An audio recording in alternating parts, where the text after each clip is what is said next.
Welcome to the historic launch of Chicago's Racial Wealth Gap Report, Legacies of the Past, Challenges in the Present, Uncertain Futures.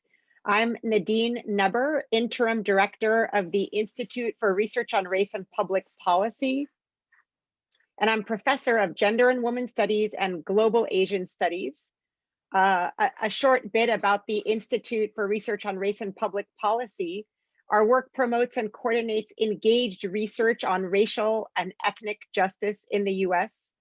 Our mission is to increase society's understanding of the root causes of racial and ethnic inequality and to provide the public, organizers, practitioners, and policymakers with research-based policy solutions.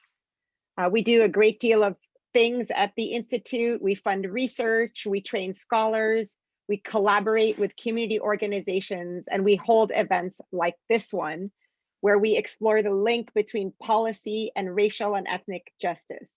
This year, we are developing a much needed study on the status of racial justice for Arab Americans in Chicagoland. It is my privilege to open up this incredibly urgent event and discussion.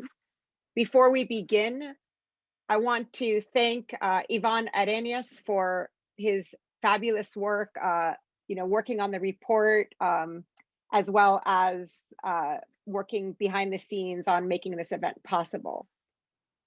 I also want to pause and honor all Chicagoans and all people everywhere striving to create a more equitable and principled world, especially during these exceptionally precarious times. Before we begin, please note we'll be using the Q&A button for people to ask questions. And as for how this event will proceed, Professor Amanda Lewis, Director of the Institute for Research on Race and Public Policy, will provide a 15-minute presentation or so about the report. The panelists will speak for about 7 minutes each, and the remainder of time will be for Q&A. So please do let us know your questions, reactions to what we're discussing. Allow me to briefly introduce the panelists. More details about these fabulous thinkers and scholars can be found in the report. Lorena Garcia is an Associate Professor of Sociology and Latin American and Latino Studies at the University of Illinois at Chicago.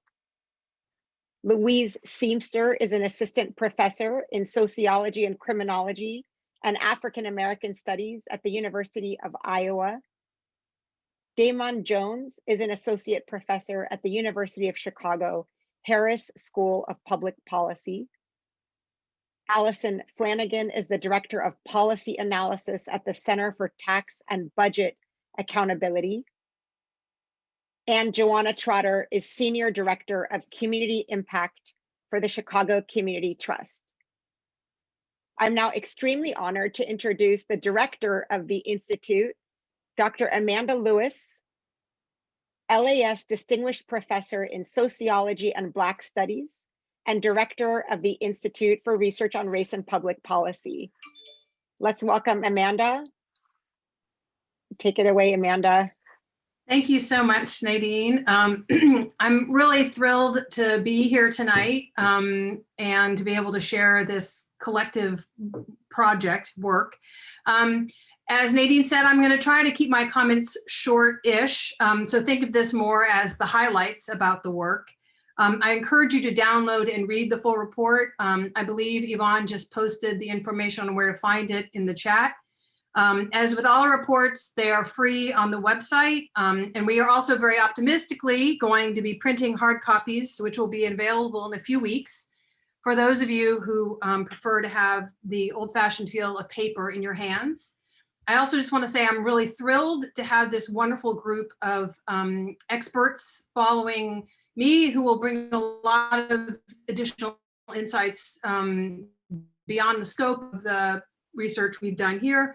And we really look forward to all of your questions and comments. So please, please put them up in the Q&A whenever you're ready. I do want to take a minute of time before I start on the content to thank the research team who designed and carried out this project. It was an amazing group of doctoral students at UIC who brought their brilliance and diligence to what was often an unwieldy data collection effort. In addition to those who helped collect the data, several doctoral students spent months reading, coding thousands of pages of transcripts.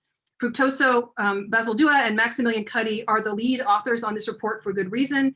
And while our work is always deeply collective and collaborative, they led the important work of making sense of our findings. And they, along with myself and Yvonne Arenas, wrote the report. And once again, for those of you who don't know, Yvonne always works his magic in making the reports look like reports. And so we're super grateful for that.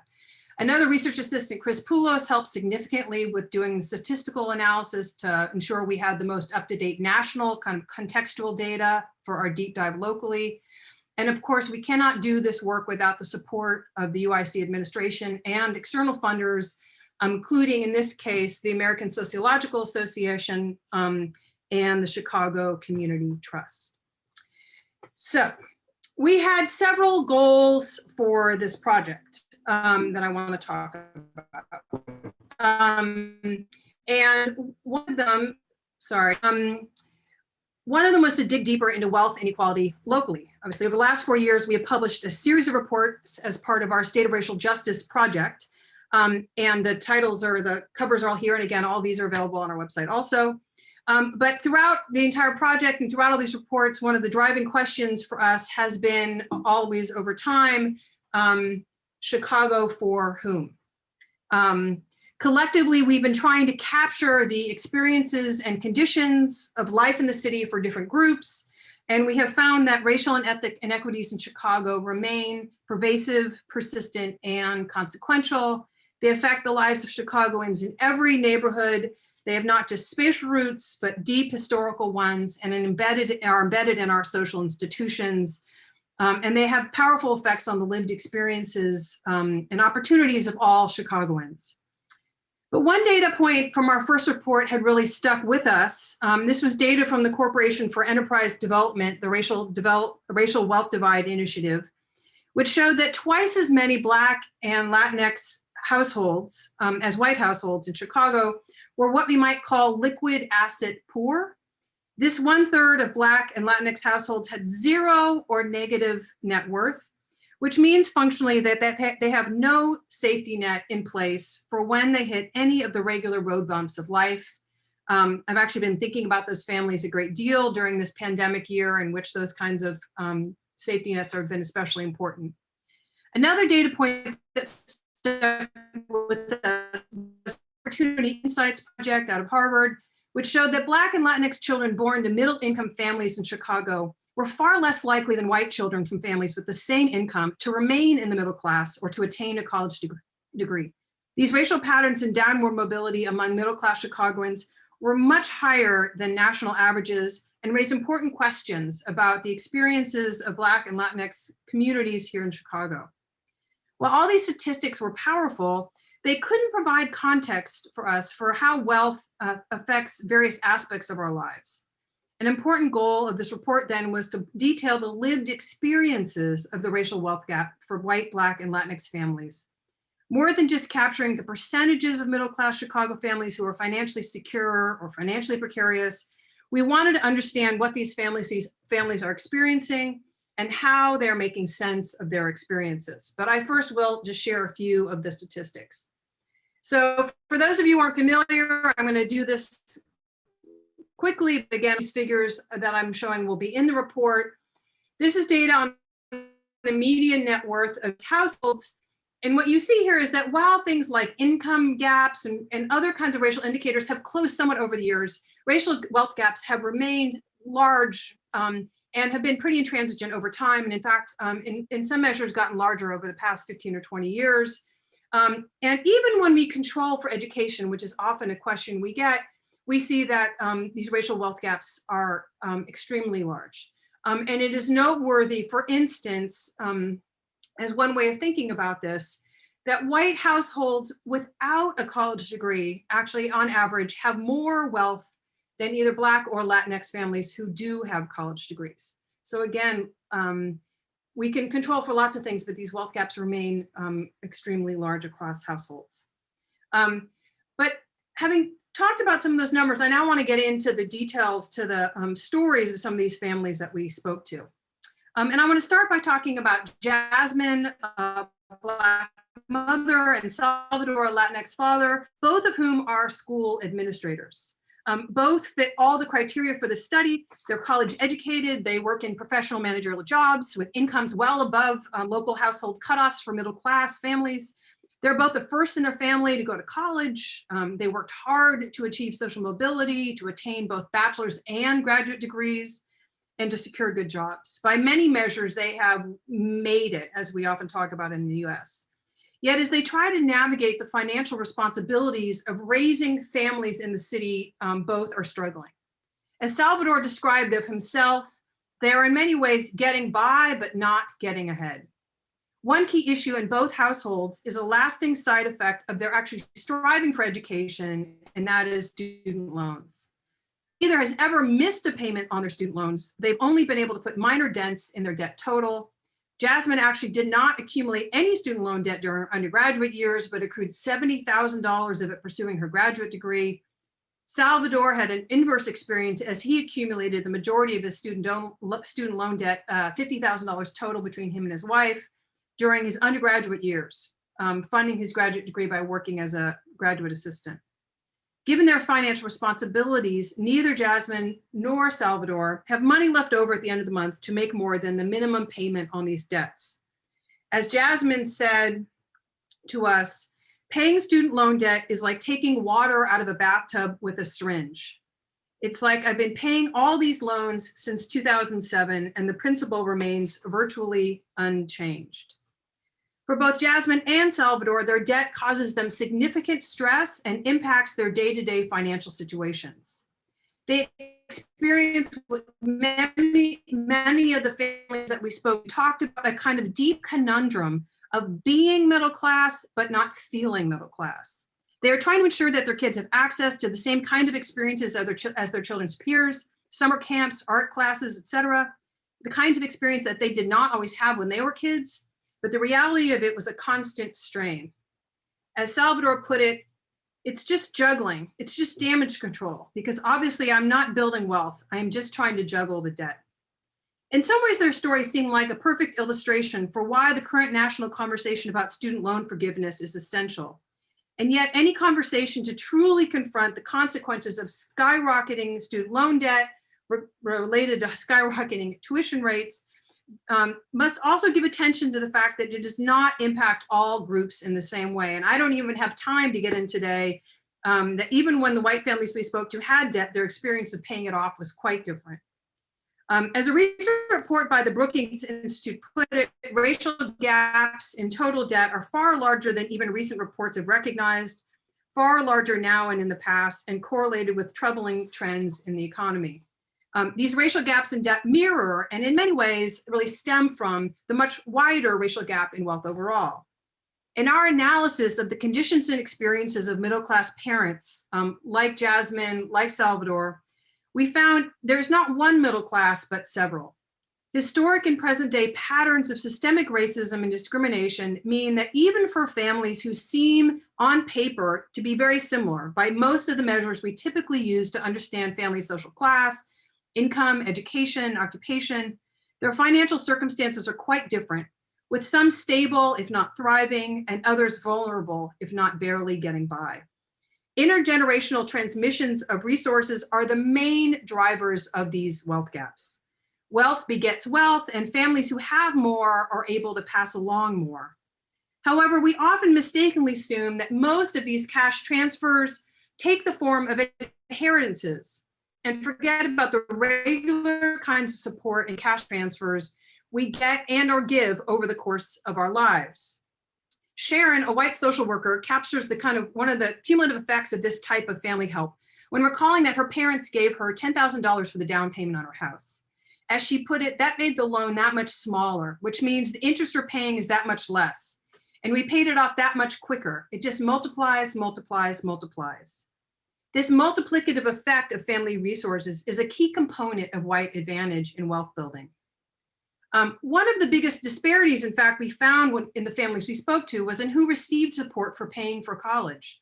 This was not at all about which families valued education, but about which families had the money to provide help. In general, white respondents we spoke to, as is true of white households nationally, were much more likely to come from middle-class families themselves. Their parents had enough resources to help pay for college, if not pay for it altogether. This meant white respondents graduated from college and started their adult lives with much less debt, and the differences were stark. As Sharon put it, I think it gave me a leg up. I do appreciate my upbringing a lot, just because of the fact that my college was paid for by my parents. I think it really helped me. In fact, this important life stage of early adulthood was a major theme throughout our conversations. For most of our respondents, this was not a moment when they would necessarily be able to show much accrued wealth on a spreadsheet, but it was the moment in which they were set on different trajectories of wealth building. Being debt-free was the starting point for a great number of white respondents. As Sharon eloquently put it, I mean, when you start out ahead, then you get a lot farther, a lot faster. The importance that a family's access to transformative assets made in creating very different starting lines on the path to building wealth was something that respondents reflected on and were acutely aware of. The words we spoke when we were talking to Jasmine about this, at one point in our interview, she wondered out loud, I don't know how white people do it, or Black people, but white people particularly. I don't know how do you amass the kind of wealth that some of them have? It seems very otherworldly. How do you even get in? How do you even break into that? And then a few minutes later, she answered her own question. She said, it's very different if you're 25 and you graduate from college with no student loan debt, and then your parents give you the down payment on your first house. That sets you up totally differently than a 25-year-old with student loan debt, not having any financial backing or safety net. And so your first job out of college, you're paying all the bills. Whereas there, the person debt, their first job out of college, you're coming into a house you own, so now you're building equity. That's different. So by the time you're 45 with kids in middle school, you're in a completely different situation. As Jasmine captures, the rewards and consequences of having or lacking access to intergenerational resources and transformative assets are both financial and psychological. The Chicagoans we spoke to described not just very different financial spreadsheets, but very different daily experiences of stress, worry, and security. Not only were white respondents much more likely to receive financial support in numerous ways from family members, they were also far less likely to report being asked to provide resources to be a source of financial assistance to others. This contrasted dramatically with Black and Latinx respondents whose experiences were often the opposite on both counts. As this figure shows, Black and Latinx respondents were more than twice as likely as whites to discuss supporting a family member financially.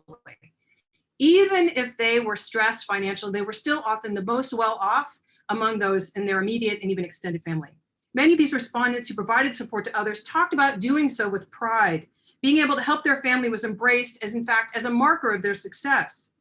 At the same time, they acknowledged that it caused additional tension and stress in their financial situations. Cumulatively, all these patterns had a significant impact on our respondents' experiences of parenting and on their ability to plan for the future in the way that they wanted to. We talk about both much more in the report itself, but I wanted to share one more figure that illustrates patterns in which families had been able thus far to set up a college savings fund for their kids. You can imagine for parents like Jasmine and Salvador and the Black and Latinx parents in general, because the majority of them had to take out such large loans to get their degrees, they were acutely aware of the importance of setting up college funds for their children, and thus were deeply distressed about their inability thus far to do so. The Chicagoland residents we interviewed are all, as we talked about, relatively successful. They have achieved what many would characterize as the American dream, a college education, a good job, a living wage, and yet many of them expressed their deep ambivalence about their life circumstances. Is this really what it feels like to be middle class? Well, they often use key socioeconomic measures to define who is middle class. We also widely recognize that middle class is in some ways also a metaphor for a certain quality of life. As Jennifer Weary, a senior fellow at Desmos, recently wrote about in a policy brief, being middle class connotes a level of financial security and stability, that we can support our families, afford the things that everyone has, provide our children with a quality education, put them through college, assure intergenerational mobility, be cared for when we're sick, and retire in comfort. But what does it mean to have all the socioeconomic markers of middle classness without the security? In seeking to detail the lived experiences of the racial wealth gap for white, Black, and Latinx middle class families in the Chicagoland region, we are in part documenting some of the concrete consequences of our long history of structural racism for even seemingly successful families today. Our interviews highlighted how important it is to have an asset perspective, focus on families' access to wealth above and beyond their income or educational attainment to understand their financial circumstances and experiences. The Chicagoland families we spoke to differed dramatically along racial lines in how much financial support they had received from family, and inversely in how much support they had been called on to provide to family. Differences in family support had many reverberations into their adult lives, leading to very different levels of debt. Their unequal financial footing has had long-term consequences as it has constrained families' choices for their children currently, how and whether they're able to and how they're able to plan for their own financial futures. The Black and Latinx families we spoke to are not merely navigating the ongoing legacies of the racism of the past, nor merely having to weather persistent discrimination of today, but also feeling the full brunt of more policy shifts, which function as a retreat from a commitment to the public good. These more recent policy changes affect all of us and make life harder for all working families, but particularly impact those disproportionately Black and Latinx families who do not have access to the reserves of wealth to protect them during tough times or to help them secure a better future. The silver lining here is in some ways that there's an abundance of work which names the kinds of policies that would help support middle-class families overall and help narrow racial gaps in particular. For example, recently scholars William Darity and Kristen Mullen published a book which provides a blueprint for reparations, titled From Here to Equality. They provide a detailed history of the structural racism in the United States and advocate for several kinds of reparation policies that they would argue place America squarely on the path to racial equality. Other economists have called for investments in baby bonds and child savings accounts as another mechanism to eliminate the racial wealth gap. These policies, some of which once seemed impossible, are now receiving serious discussion all across the country. Beyond these kinds of programs to directly address racial wealth gaps are many other policies which would mitigate some of the practices and processes that have a disparate impact on families without wealth and exacerbate existing racial inequities. For example, multiple scholars have called for vigilant enforcement of housing anti-discrimination laws and increasing regulation of related industries to stem persistent indiscrimination in all aspects of the housing market, including mortgages, lending, and appraisals. Another obvious set of policy goals related to the findings in this report would be a renewed investment in public financing of higher education. In the state of Illinois, financial support for higher education has dropped almost 50% just in the last 20 years. And colleges have no choice but to try to make up for this by rising tuition, which further burdens families. Moreover, it is one of the cruel realities of public finance that state support for higher education has dropped during the very decades that Black and Latinx enrollment numbers have grown. Another major domain of focus would be changes in a wide range of policies that would benefit working families generally, such as robust paid family leave, support for childcare, healthcare, retirement. Currently, families' ability to navigate the exigencies of life are heavily dependent on the availability of support within their extended family. They have to privately fund maternity leave, all these kinds of things that should be publicly available. Other economic policies, such as raising the minimum wage, are critical. Campaigns such as the Fight for 15 have centered the need to provide workers with a living wage and would benefit all workers, but particularly Black and Latinx workers who are disproportionately in industries where wages are low. Recently, the nation has been doing some deep soul searching about racial injustice.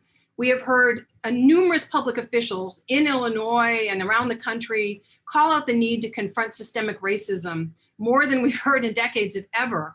Hopefully this report will add to the growing chorus of voices, making it clear that we can do much better. The path ahead is not mysterious. We can ask ourselves, Chicago for whom? we must confront this fundamental question of how and whether we are truly committed to a present or future of racial justice. Thank you so much. And for those who are wanting to, again, you can download the report at our website now anytime. It's actually live. So I'm excited now. I'm going to stop sharing my screen and I'm going to turn things over to my colleague and dear friend, Lorena Garcia, who's going to talk for a few minutes, and then I'll transition us from there. Thank you very much. Thank you, Amanda, and thank you to all of you who joined us this evening for this conversation. The project that I've been working on explores how middle-class Latinxes in the Chicago area who grew up poor and working class experience and negotiate their upward mobility. These would be individuals that the sociologist Shirley Hill would refer to as the newly middle class. That's what she used to term those that she was studying in African-American families who were newly middle class. I focused on 1.5 and second generation Latinxes. And so that would mean that 1.5 and for the purposes of my study refer to those who would have migrated to the United States before the age of 12, and second generation means that they are US born children of Latinx immigrants.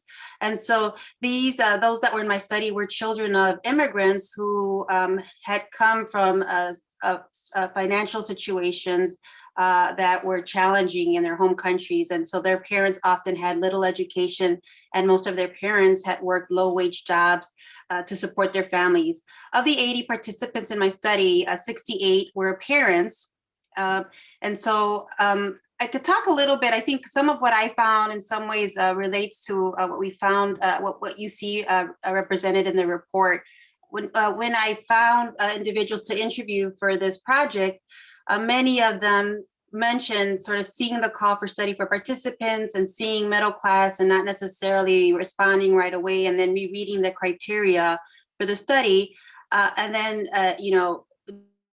decided to participate in the study. And after, this came up time and time again in the interviews, many of them talking about not feeling middle class, though they sort of hit those key indicators that we often associate with being middle class in the United States, those measures that we often use that Amanda mentioned, such as levels of education, income, for instance, the type of work that they did.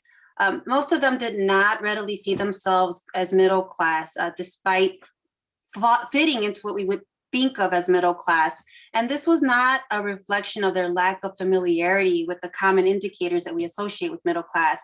Instead, one of the reasons really seemed to be because they connected it to their sense of being financially vulnerable. They were very much concerned about their ability to maintain their social class footing that they had just been able to obtain. And so I think what this reminds us, and I think you see that reflected in the report, is that we of course we need to think of class as a social category, but it's also very much a subjective identity. And what we also see in this report is that social class is also experienced in very race-specific ways. And I'm currently working on a book in which I concentrate on those who were parents in the study and the practices they participated in raising their children as newly middle-class Latinxes. So specifically, what I'm taking up in the book is what do they prioritize in raising their children and why? What informs their sense of themselves as Latinx parents who have experienced upward mobility and their approaches to parenting. The other thing I also wanted to mention is there is still very limited research on Latinxes who are middle class. There is more information on obviously Latinxes who are poor and working class, and I think rightfully so. We should be attentive to the circumstances, the conditions and experiences of those who are most vulnerable in this category that we think of, such a diverse category such as Latinxes.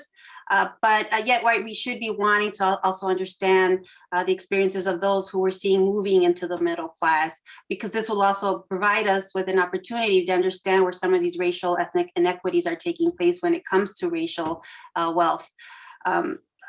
So I'll just highlight a few things here that I think may connect that are relevant, I think, to the conversation today, that I think reflect what we see some of what's going on in the report. As you see reflected in the report, many of my participants talked about being asked to financially provide for their families or support their families, and these are the extended family members. So they're supporting parents, financially assisting parents, siblings who hadn't or weren't able to move into the middle class, and nieces and nephews. And so a number of them sort of talked about being challenged with being able to save money or being able to sort of develop wealth. That was one of the reasons that they were sort of struggling with. And I think that what this also serves to remind us is that when we're thinking about Latinxes and when we're thinking about questions about class, in this case, middle class, we have to also account, I think, for, especially we're thinking about in this case, the children of immigrants as they move into adulthood, is to also appreciate what are the conditions that their parents are coming, what sort of resources are their parents coming in when they're migrating to the United States, in terms of in terms of levels of education, in terms of income, in terms of social networks. It's very different, right, when you're migrating to the United States and you're middle class, and if you're migrating to the United States from a rural part of Mexico with like a 6th grade education and no social networks in the city. So I think it's also reminding us to be attentive to that diversity even represented among who we're talking about when we're thinking about the middle class that are Latinxes. The other thing I also wanted just to highlight is that many of my participants spoke about being concerned about not possessing money management knowledge beyond what one of my participants called the financial basics. So they talked about feeling equipped to budget and pay bills, but yet they seemed very anxious about not possessing enough knowledge to productively manage their money. And this is understandable, given that what we know that research does show is that there are disparities in financial literacy. Groups that come from groups that have been historically marginalized, such as those from low-income Black and Latinx families, and also women, have been shown to possess less financial literacy, while those with the most financial literacy are white males whose families are college educated and whose parents have assets such as stocks and retirement savings. So the Latinxes that I was interviewing were very anxious about learning more about, like, how do you invest in stocks and thinking about retirement savings, and thinking about all these sorts of different ways of sort of being able to manage their money. And so they did possess degrees, and they were not confident that this was going to guarantee them their ability to secure or increase their financial security. They had also witnessed the devaluing of college and post-undergraduate degrees during the financial crisis in 2007 through 2009 that we know had uneven implications for for different groups in the United States. And where many people lost their jobs and weren't able to obtain jobs that paid well or that corresponded to what degrees, what their degrees were in. And so for some of my participants, when this happened would have been in their 20s and 30s, and were, I think were at this moment where they thought they would be able to be embark on becoming more economically independent. And I think that left an impression on them. So they spoke quite a bit about lagging in terms of the financial know-how to maintain their newly acquired middle-class footing. And so they expressed a lot of anxiety around this. As one participant, put it, she constantly worried about, her words were, financially sliding back, given that all those circumstances that she had to undergo to just even get to that point. And I think the other thing that this also does is relate to, I think, what is also referenced in the report in terms of this group of parents really thinking about how to approach enrichment or extracurricular activities for their children, which they saw as something that was distinct from what their own parents were able to do for them because of the resources that they had. But they had a lot of anxiety around this in terms of thinking about how to set their children up for success. And so they thought often about the choices they would have to make about whether to save money for retirement or pay off their own debt. A lot of that debt was related to college or graduate school or professional school, financially assisting extended family members. Or thinking about, or should we pay for some of these enrichment or extracurricular activities? And I think that a lot of the reasons why they were focusing on this because they weren't necessarily convinced that they could pay for their children's college. Many of them talked about still not being able to save money for their children's college college education. And so they worried that they weren't going to be able to pass down wealth to them. When they were thinking about colleagues who at work or people that they went to college with, who they now knew, or as professionals, right, they were able to pass this wealth down. They were very much worried about that. So in many ways, they seemed quite a bit, I think, interested in investing in these experiences for their children to help cultivate them for ways to help set them up for success, because they were worried about not being able to do these other things for their children. So I think it's important for us to also to remember that when we think about those who sort of experience mobility, in this case, those who grew up poor and working class and have shifted into the middle class, that they didn't grow up middle class. So as they're also trying to figure out, how to maintain their socioeconomic class standing that they've obtained, right? They're still trying to figure out what some of these practices are around sort of what it means to parent and do middle class parenting. And I think that for many of them, right, I think that the concern here is, as one participant pointed out, is always a sense that, to quote this participant, the rug can always be pulled out out from under me at any time. And so I just wanted to highlight those quick points. I know that we can still have a conversation about that. So I'll stop here for now, and I look forward to our conversation. Thanks so much, Lorena. That's wonderful. Next, we're going to hear from my colleague, Louise Seamster at the University of Iowa, who's done a bunch of really important work on debt. I'm not sure which part of what she's going to talk about, but I'm very excited. Thank you. Thanks, Dr. Lewis.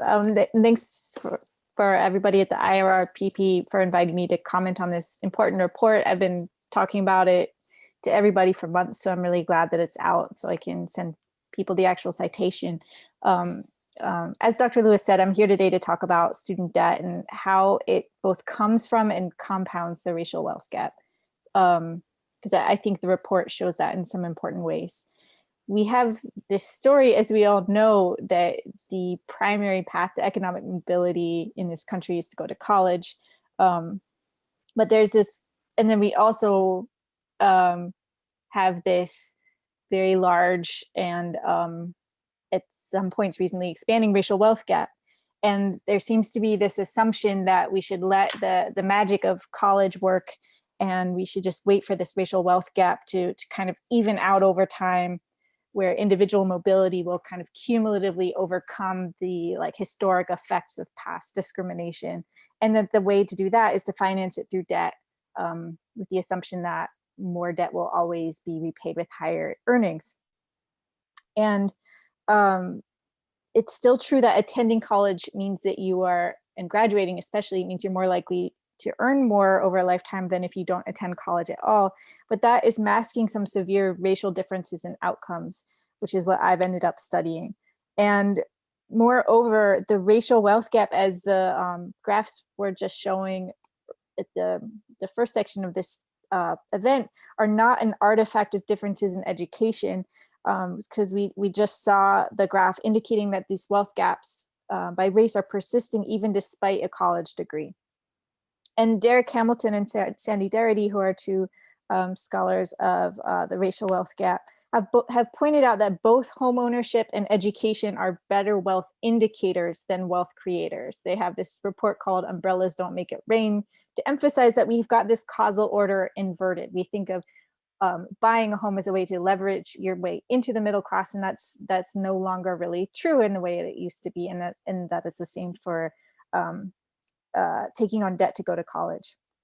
So what I've been trying to wrap my head around is what role student debt is playing in potential wealth building, especially for Black families, but also for Latinx families. Is it mitigating this dynamic of inequality or making it worse? One of the things that we have found, we are using survey data, and we have found that just in the past 20 years, the median Black household student debt has quadrupled. So it's about double the rate of increase of white people's student debt. And at the same time, there's a sharp increase in the number of Black families taking on debt. And I will note that while Latinx families has not gone up at the same rate, studies have shown that the impact of having any student debt is similar for their wealth building capacity, regardless of the smaller debt amounts. And they also have many characteristics as borrowers that look more like Black families than like white families in terms of their ability to finish college, to not overwork themselves so they can graduate and to get the most out of it.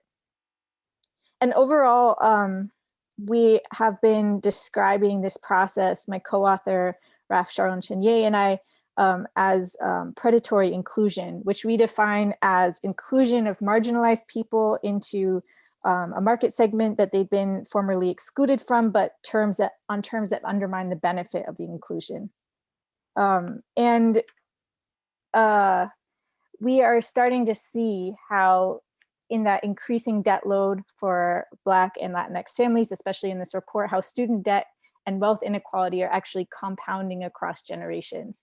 In other work, I've talked about how white debt actually can serve as an advantage in the same way that white wealth can. And I think the report shows that really powerfully, where there's multiple people who have borrowed student loans, but are not even bothering to repay it because they've been able to get a really good interest rate. And they're saying, I'd rather use that money to invest in the stock market. It's not even to their advantage to pay off the debt. That's a really different circumstance than these families of color saying that trying to pay down their debt month after month is like draining a bathtub with a syringe.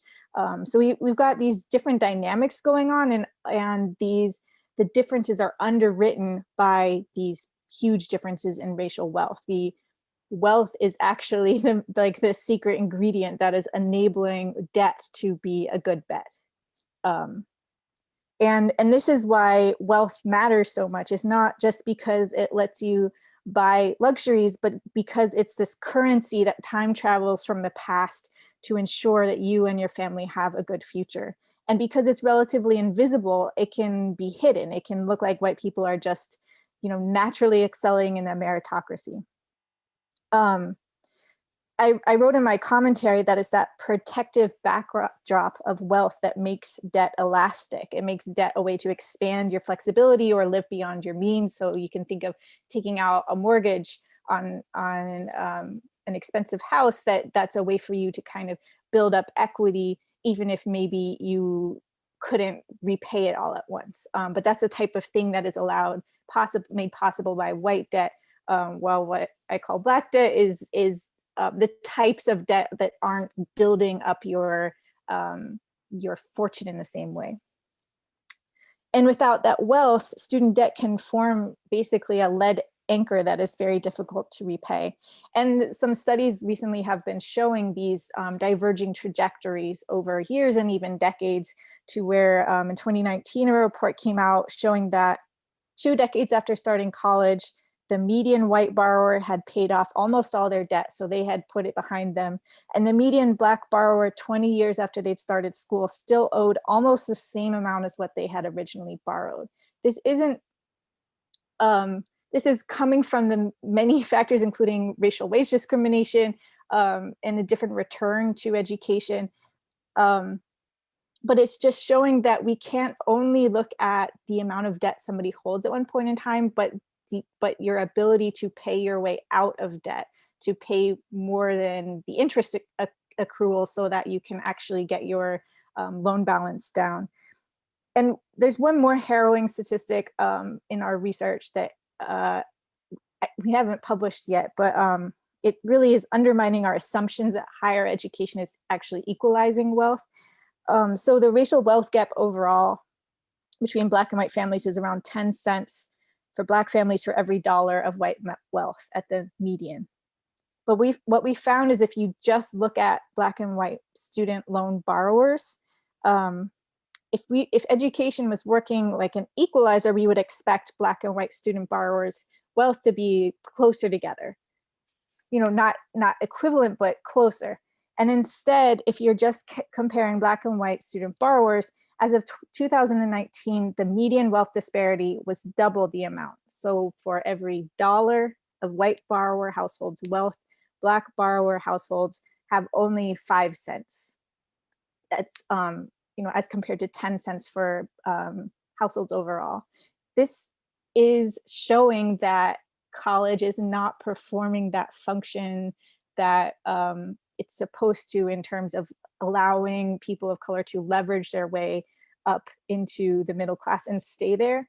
And as Dr. Lewis was saying in the opening remarks, this is due to these larger shifts in how we pay for education, how it's financed, and a shift away from funding public higher education through public means and putting this on individual people, where they're expected to finance their own way out of racial discrimination and racism. So this is not a situation that is going to naturally improve if we give it time, when we have inequalities that are this large and that are compounding in such a way.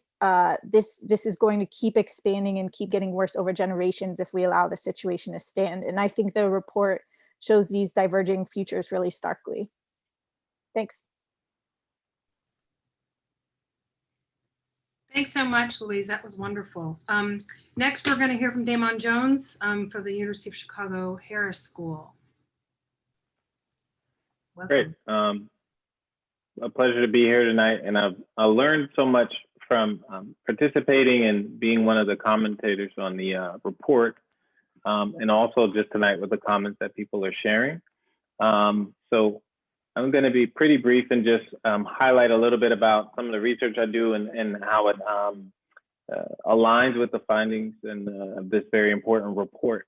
So the thing that stuck out to me about the report are these sort of very long-run cumulative effects of racial wealth gaps that people are experiencing in Chicago among middle-class residents, how gaps in wealth are manifested through differences in home ownership rates and success with achieving home ownership, education goals, education financing, the career paths after that, intergenerational mobility, so what you can provide for your children, and also planning for retirement. So this basically covers a life cycle, starting from when you sort of enter into adulthood, and this has impacts throughout that path.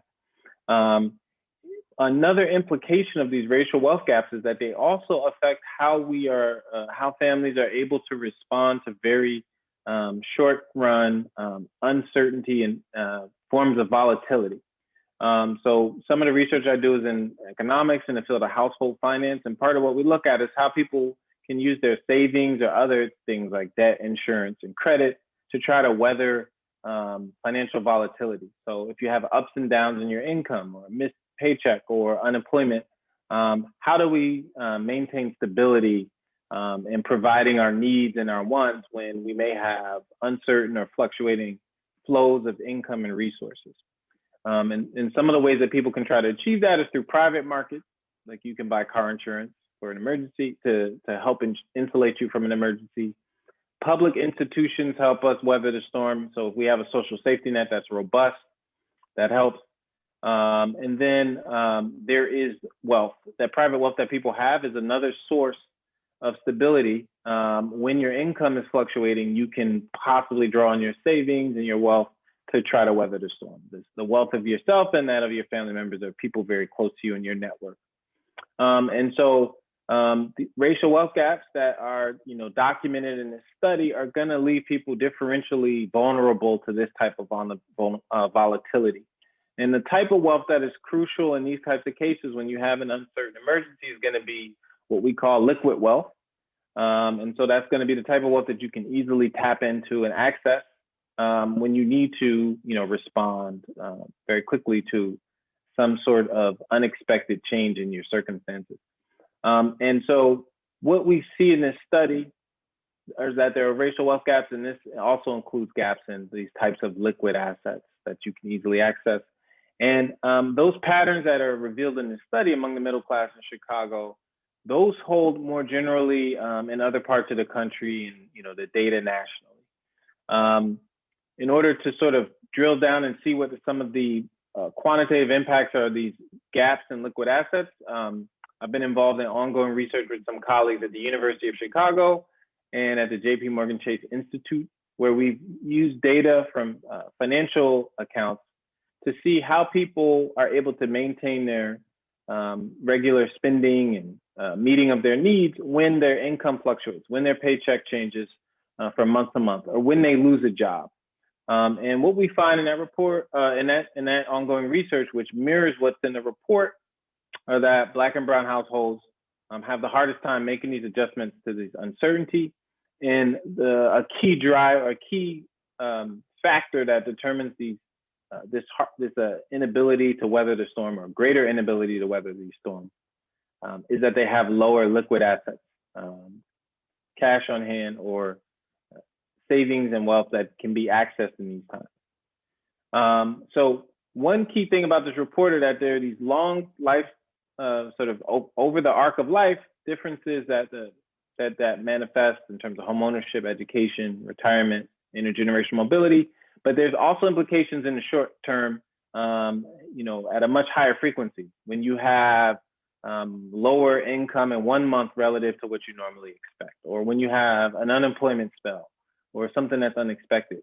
And so that's going to be another cost of these racial wealth gaps.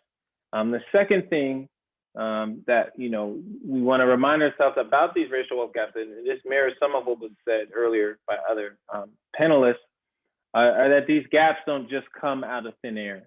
They just didn't naturally emerge. We know there are sort of long-standing structural forces, political and economic factors throughout history that have created and reinforced these racial wealth gaps in Chicago, as well as more generally in the U.S. In particular, there have been government policies, or government complicity in these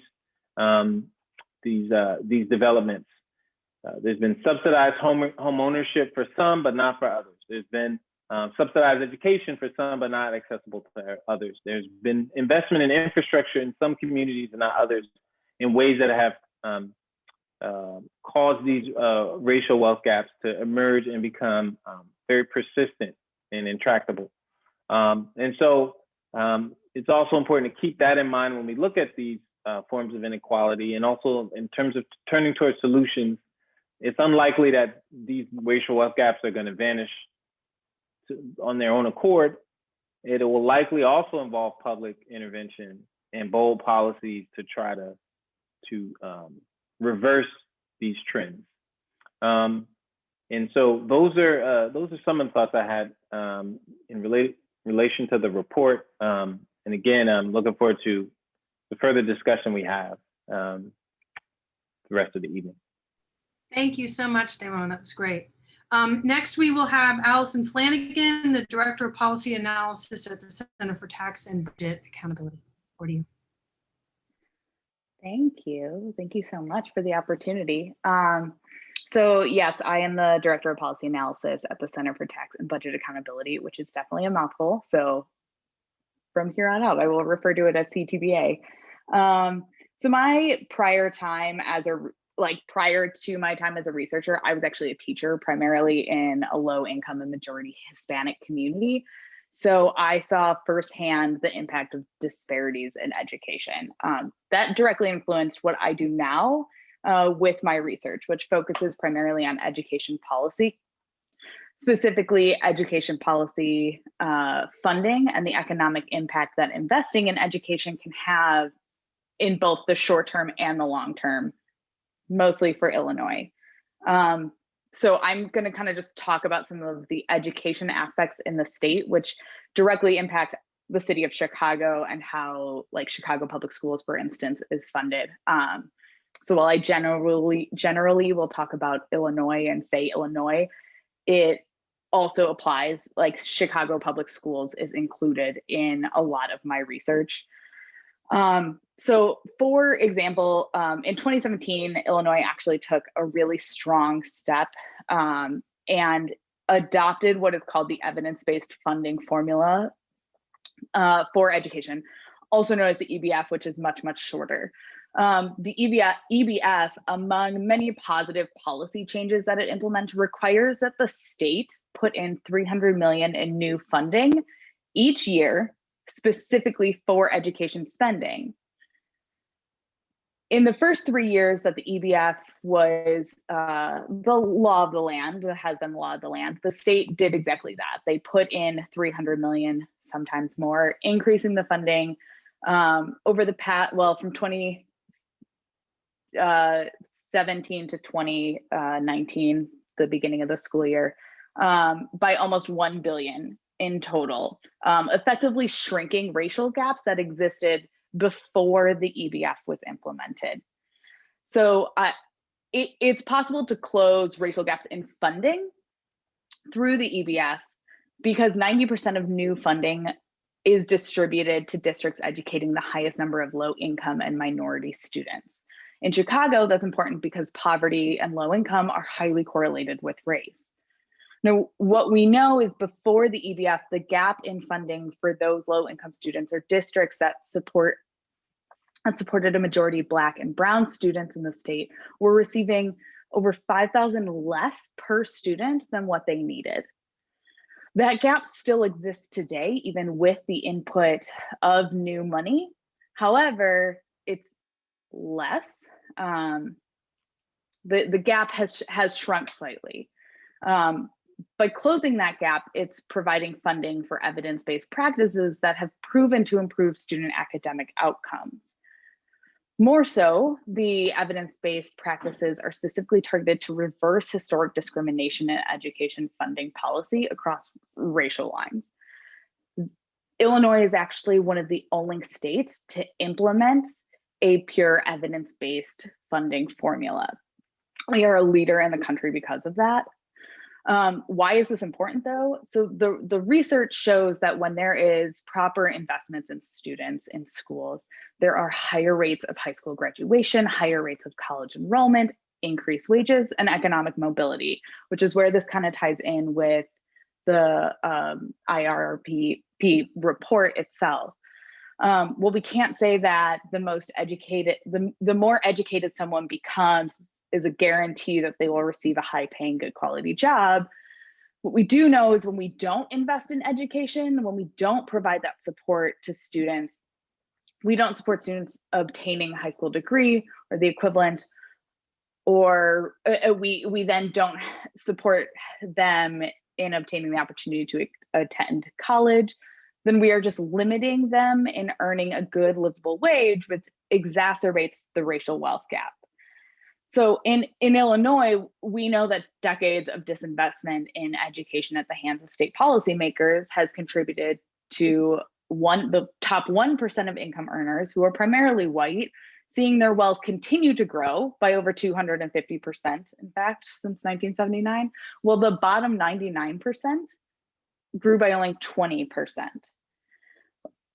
That is because there are not adequate policies, especially public policy areas like K-12 and higher education, which I know some of the other panelists also kind of discussed.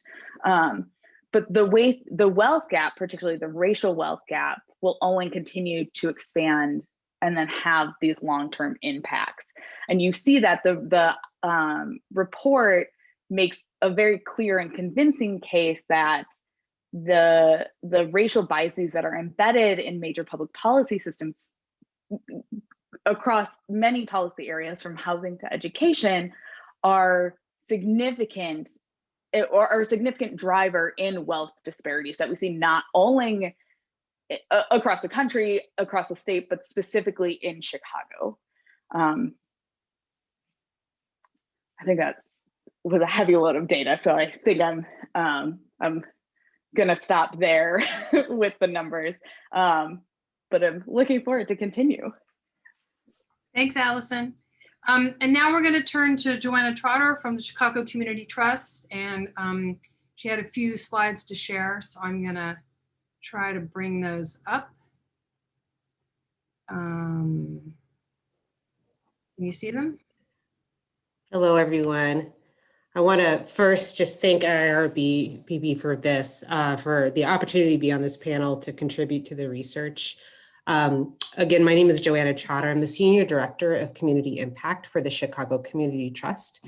For those that are not familiar with the trust, we are the region's community foundation, which means that we are a philanthropic organization, not only responsible for granting dollars with our own endowment, but directing and supporting the giving of thousands of donors and families who are interested in supporting work in Chicago and elsewhere. And in September of 2019, the Trust launched a new strategy that's focused on the racial and ethnic wealth gap. And I wanted to just start with a reflection on how important this kind of research is for a community foundation like ourselves, who really wanted to look at the ways in which we give dollars in our region and the things that we support from a very sort of diverse portfolio to a much more focused portfolio. The kind of research that's come out in the Chicago region about wealth and income inequality was invaluable for us to really help us and support this direction in terms of this being our North Star. So I'll just name a few that were instrumental for us. One was, and Derek Hamilton has contributed to this report, but Derek Hamilton's work on the color of wealth in other parts of the country. I also want to point to UIC's Tale of Three Cities, which Dr. Lewis had mentioned before.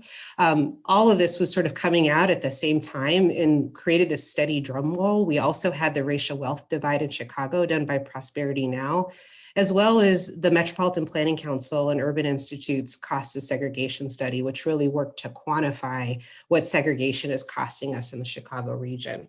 So, you know, these kinds of studies are hugely influential and really do make a difference. I just want to thank the team for doing this work. We're also proud to be currently supporting a Color of Wealth population survey in the Chicago region, which we hope will add fuel to the fire and begin to quantify how this is impacting families from across the socioeconomic spectrum.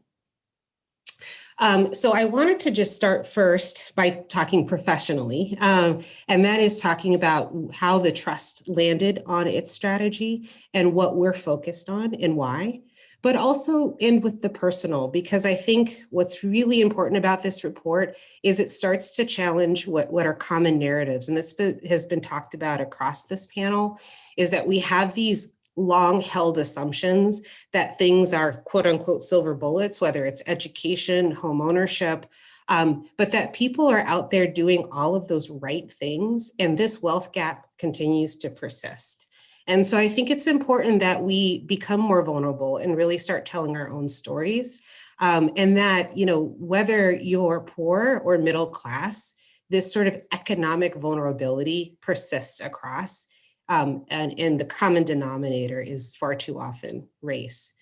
So I'll start by just saying the way in which the trust landed on the wealth gap for our own strategy was based on this drum roll, but also some of the research that talks about the key levers that we need to begin to pull, right? So thinking about early savings accounts and thinking about getting cash in people's pockets, that these sort of siloed programs that don't empower people to make their own decisions, and the assumptions that folks who are economically vulnerable don't know what's good for them in terms of their financial futures are all fallacies. But also starts to unpack, it's not that homeownership is not a pathway to wealth building, but we have to unpack why it hasn't been for people of color. So we only need to look back to the last recession. I'll tell my own story of purchasing a condo in 2004 that my family still owns today because we're still underwater that many years later, right? So we saw the wealth of Black families shrink over 50% because of the housing recession. And so the little wealth gains we made as a population were totally pulled out from under us for that one recession. And we can only imagine what's going to happen here in this pandemic.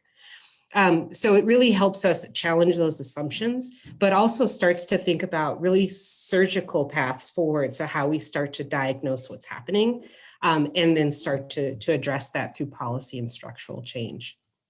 So for us, as we thought about all of the potential interventions, We had to decide as a community foundation where we could focus.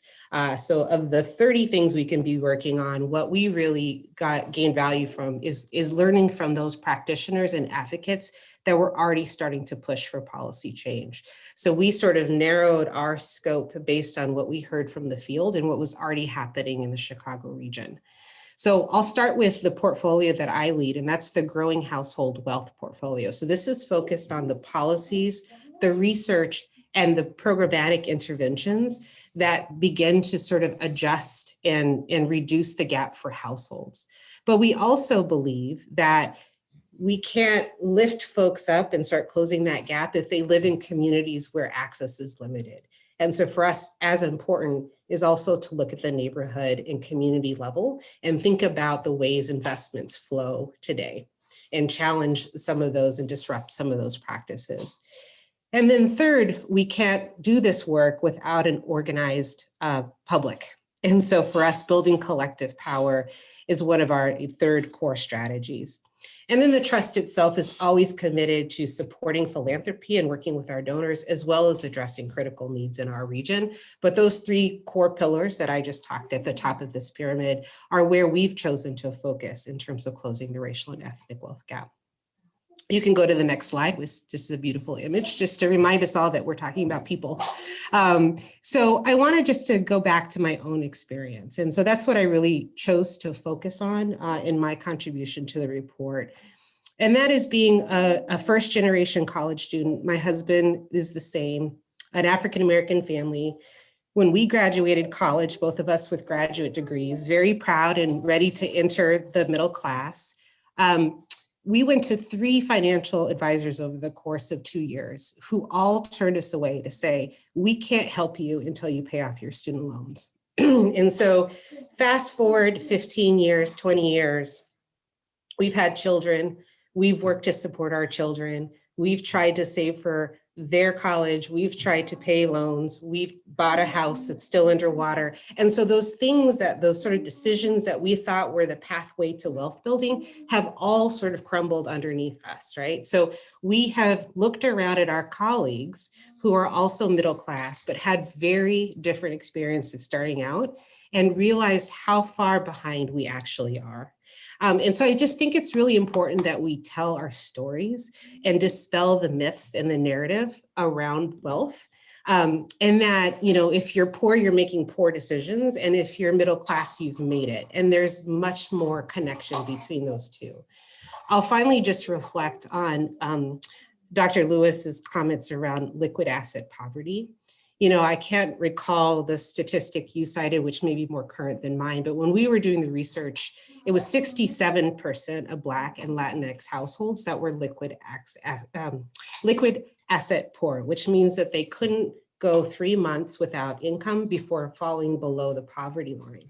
And so as we were doing our work to hear the stories of residents around wealth inequality, what we were surprised, we often did this sort of connection between organizations and the folks that they serve, but how little difference it is with the financial challenges if you are running a nonprofit and the constituents that person in that organization is serving. We found it within our own organization. So our stories are really shared across the socioeconomic spectrum. And it's just so important that we continue to tell them, because there are so many myths out there of folks are just not doing the right thing or making poor decisions.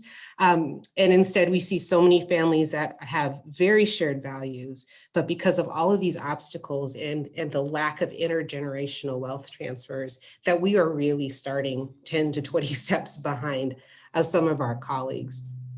And so for us, what's really important is that we are simultaneously working at the structural and policy level, and at the same time informing this region and our policymakers around sort of the research that's coming out, as well as support families today who need support today. And the last thing I'll say is what makes me a bit hopeful is that, as we're looking at recovery from this pandemic, This will be the first time in our nation's history that we are armed with this information that will allow us to think both broad and surgical around what recovery needs to look like. So instead of bailing out the banks like we did with the foreclosure crisis, let's bail out the homeowners in the same way that we supported them. And I think that's really important that we start to change that narrative and the approach that we take in terms of who needs to be supported. Because as we think about our demographic changes in this country, we are heading towards a scenario where the majority of our population has zero net worth. And so if you can imagine what that means for an entire economy, it's really critical that we start to address this today. So I'll stop there, and I really look forward to the conversation and questions. And thank you again for having me. Thank you so much, Joanna. That was wonderful. So we already have a bunch of questions. I'm going to quickly answer one or two that I think are directed at us, and then I'm going to be distributing them out to the rest of the panel. So be prepared. So one of the questions that several people posted, and again, we answered some of the questions already in writing, so people should by all means go and look at the answered questions. We tried to answer as many of them as we could along the way. Some about how we measured Latino identity and other things. Several questions came in about why we only focused on Black, Latinx, and white communities in this study. And honestly, it's as much as anything about resources. So these are obviously the three largest groups in the city. They make up more than 90% of the population in the area. We also published recently reports about Asian American and Native American experiences, particularly when looking at the Asian American report. This is a significant and actually the fastest growing population in the city. But one of the things we talk about in the report is that talking about Asian Americans even collectively, especially when we're talking about economic indicators, often completely flattens out, which is a really bimodal experience, meaning that Asians are among the most economically successful and among the most economically struggling. So particularly when we're thinking about something like wealth, it's really hard to have a small sample to really represent a more collective experience. So we did actually try to raise some external funds at some point to increase the number of Asian Americans we could interview, and weren't successful. So, but we do encourage people to go look at that report and are happy to talk further about that. The only other question I wanted to tackle, and then I'm gonna go to Louise first with another one, is how much has the economic benefit of graduating college been dissipated by the gigantic expansion of the proportion of the population graduating from college? In other words, has the overselling of going to college watered down the financial benefit of doing so? And I think the answer to that is in many ways no, that in fact, college has become a sort of minimum credential in the same way that having a high school diploma used to be. And one of the facts that we saw among our population actually is that many of the folks we interviewed felt like it was required to actually get an advanced degree of some kind to differentiate themselves. And it's probably too much to get into the weeds here, but among the pressures on universities of all kinds, not just public universities now, is to create these revenue generating masters and advanced programs, in fact, partly to take advantage of this push in the economy for people to be able to have advanced degrees. And it really is one thing that we were actually surprised about in the report is how much of the student debt people had taken on was actually in securing these graduate degrees, which they said had gotten them better jobs and higher salaries, but also weighed them down with a ton of debt. Okay, so the next question I'm going to send to Louise. And the question is, if student loans are so terrible, why do students of any color take on such a burden? How much of the financial overhang is due to students choosing to attend schools that they can't afford without excessive debt? How much of this problem could be prevented by comprehensive instruction during high school on personal finance? Thanks, Amanda. So I think part of this answer comes from what you just said, Amanda, that it's now becoming kind of the minimum in many ways to try and get a better job, because it's kind of the thing that we've put all the investment, like all the chips are in one basket. It's our one pathway to social mobility, and there's less and less of a floor in terms of a social safety net. Like the minimum wage has not gone up in a decade. And so it's like, if you want to like get ahead or even tread water, like that a college degree is rightly seen as the minimum. And so in terms of choices, I think like college costs are going up everywhere, including I know people who went to community college and got an associate's and ended up weighed down by debt. This is not just a matter of which institution you choose, although for-profit institutions have been shown to be like explicitly targeting students of color, older students, parents, marginalized people, and they make their profit in the for-profit category that they fall in only by the federal government's loans. So they are extracting a profit out of public payments that are then pushed onto students to repay with very little value. And we have known for a long time that these institutions are explicitly predatory, and some of them have gotten shut down and their the outstanding loans canceled, but that doesn't mean that we have ended this practice. And then as Amanda just said, like instead, as Tracy Millen Cottom accurately predicted, instead of them kind of being the extreme, nominally public and private for-profit, not-for-profit institutions have started taking on characteristics that look more like for-profits, where they are similarly targeting students for the money that comes along with them with the loans, which is why we're talking about predatory inclusion and not just for-profit. So I think that blaming students for this is, if you have a store that only sells one thing and a customer buys the one thing they have to sell, I wouldn't blame the customer. I would blame, the store for only offering this one option. And this isn't something that individual people can, financial smarts their way out of. This is a systemic problem, and that's why I'm one of the people pushing for student loan cancellation, because and a shift in how we fund public higher education to address this, because this is far beyond the somebody's individual ability to like scope it out and figure out a way to make it work for them. Thank you so much, Louise.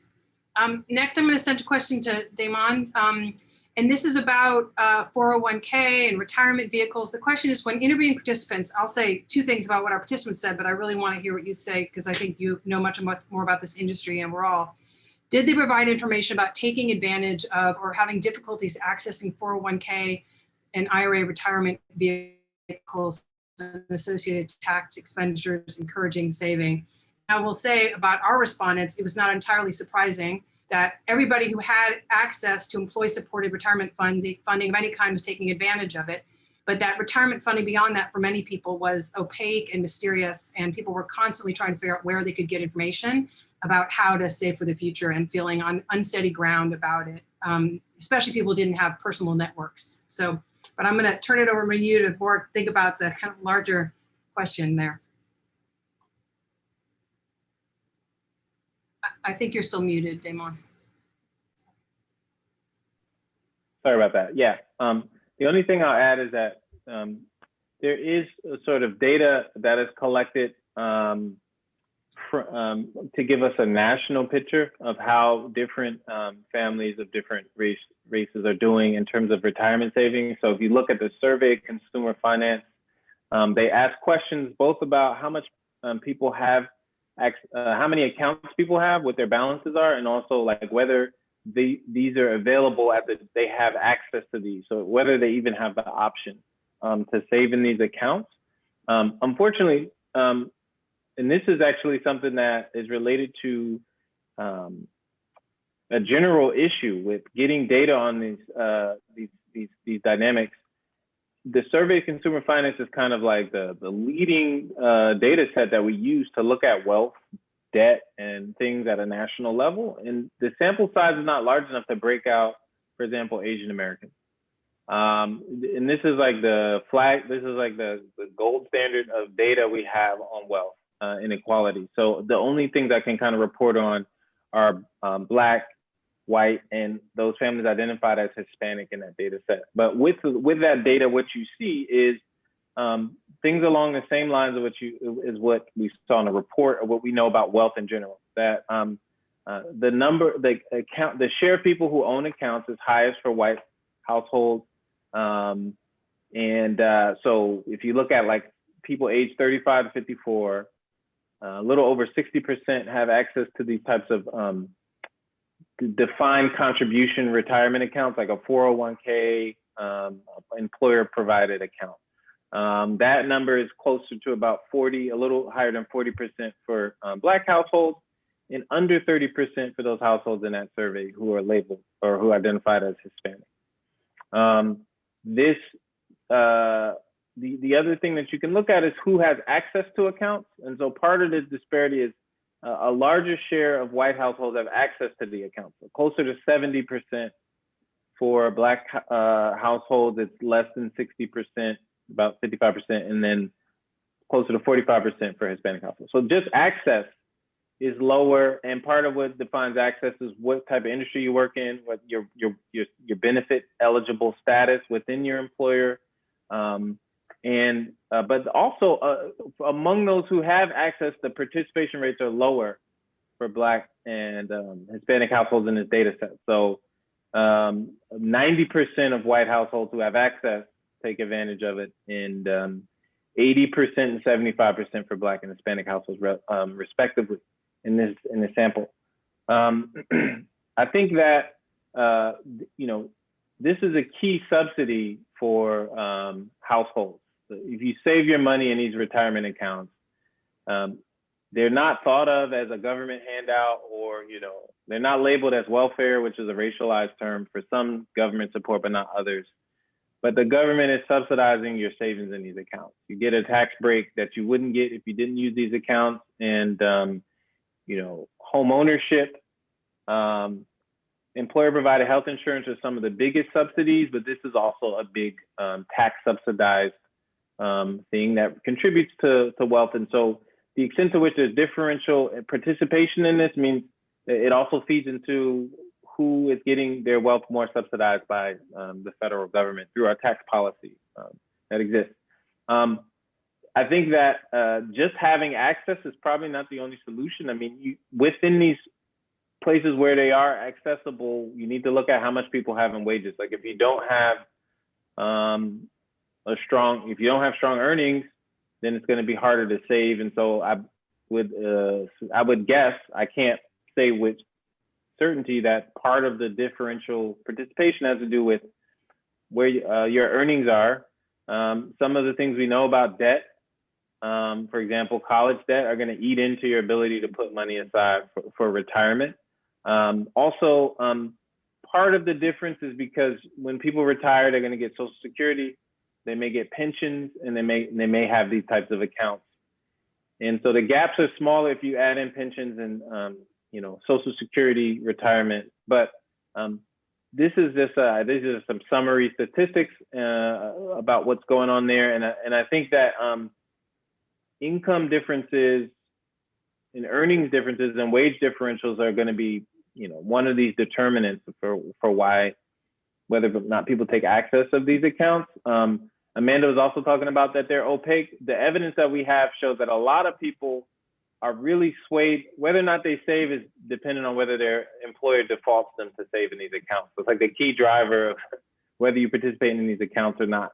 But another policy that could help here is having people have access to these types of accounts if their employer doesn't provide it. So there are some state level options to have people access a type of tax deferred retirement account if their employer doesn't provide it. And so that might also close some of these gaps. Great, thank you so much. I think we have time for one more question. So I'm gonna go to Joanna Trotter with this one. And the question is, it's a big one, so you get to take whichever piece of it you want. Are there any particular policy choices Chicago has made in the past that have contributed to the gap, or policy choices the city could make to reduce the gap in the future? And you're still on mute, by the way. Thank you. Can you hear me? Yeah. Great. Okay. So I'm going to be tread lightly because I think I'm considered still a newbie to Chicago, moving here in 2003. But I will say that I think Chicago has been particularly shameful in terms of its contribution to national policy and practice around segregation, around issues of and tools like eminent domain and quote unquote slum clearance.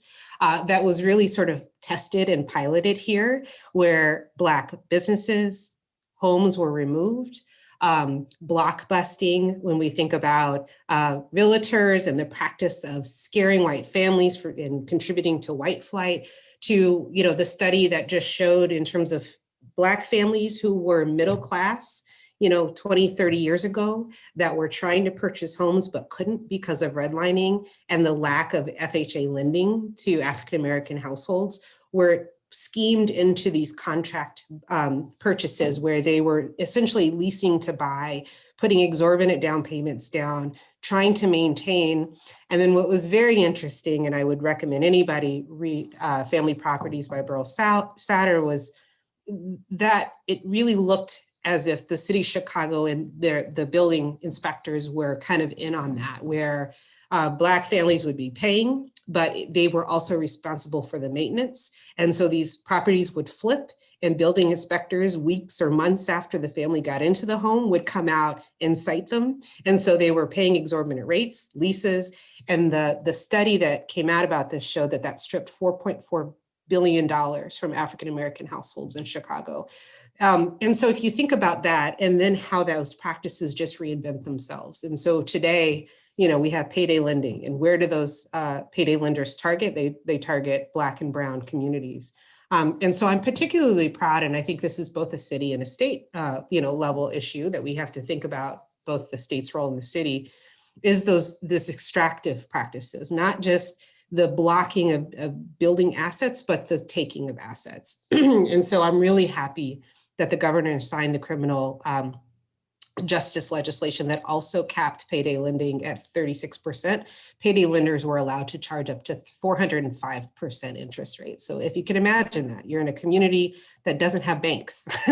And I will also say that the Chicago has an amazing history of organizing that really created the Community Reinvestment Act, which is now attempting to be modernized. And so we have to really be diligent that modernization actually means it expands CRA and doesn't retract CRA, and really requires banks to both provide safe financial products in communities of color.